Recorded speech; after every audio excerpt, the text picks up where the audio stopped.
Les idées principales du monde comme volonté et comme représentation d'Arthur Schopenhauer, publié pour la première fois en 1818, Le monde comme volonté et comme représentation est l'œuvre maîtresse d'Arthur Schopenhauer. Ce livre propose une métaphysique radicale qui rompt avec l'idéalisme allemand dominant de son époque, notamment Hegel, et anticipe certains aspects de la psychologie et de la philosophie du XXe siècle. Schopenhauer y développe une vision du monde où la réalité profonde n'est pas la raison, mais une force irrationnelle et aveugle, la volonté. 1. Le monde comme représentation, influencé par Kant. Schopenhauer commence par affirmer que le monde est ma représentation. Cela signifie que tout ce que nous connaissons est une représentation construite par notre intellect. Inspiré par Kant, il soutient que nous ne connaissons pas les choses en soi, nous-mêmes, mais seulement les phénomènes tels qu'ils nous apparaissent, structurés par les formes, a priori, de notre intellect, espace, temps, causalité.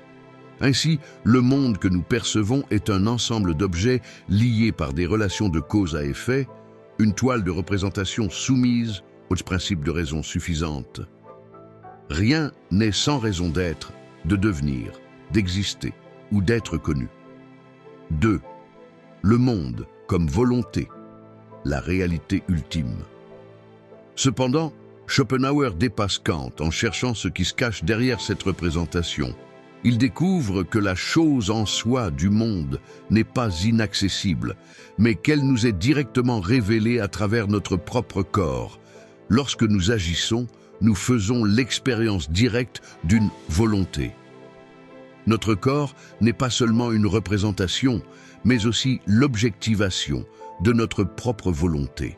Par exemple, la décision de lever le bras et le mouvement du bras sont une seule et même chose, mais appréhendées de deux manières différentes, comme acte de volonté, intérieurement, et comme mouvement, représentation extérieure. En étendant cette intuition à l'ensemble de l'univers, Schopenhauer postule que la volonté est la réalité métaphysique ultime et universelle. Elle est la force aveugle, irrationnelle, sans but ni fin, qui sous-tend et anime tout ce qui existe, de la force de gravité à la croissance des plantes, en passant par les instincts animaux et les désirs humains. La volonté est unique et indivisible.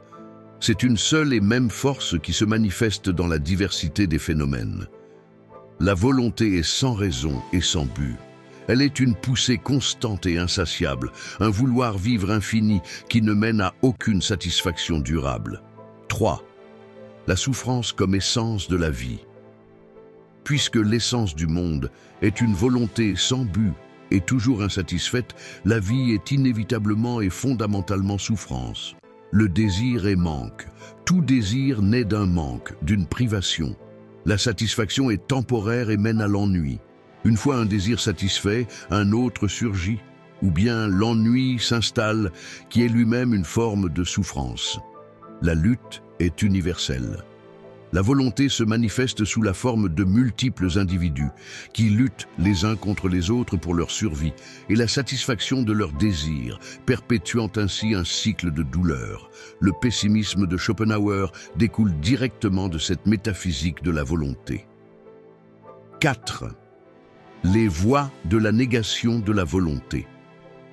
Face à cette condition inéluctable de souffrance, Schopenhauer propose des voies pour atténuer ou se libérer de la volonté, non pas en la satisfaisant, mais en la niant ou en la suspendant temporairement.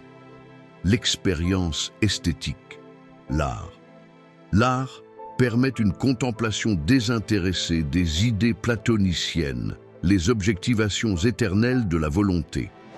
En contemplant une œuvre d'art, l'individu transcende momentanément sa propre individualité et ses désirs, se libérant ainsi de l'emprise de la volonté et de la souffrance. La compassion, l'éthique.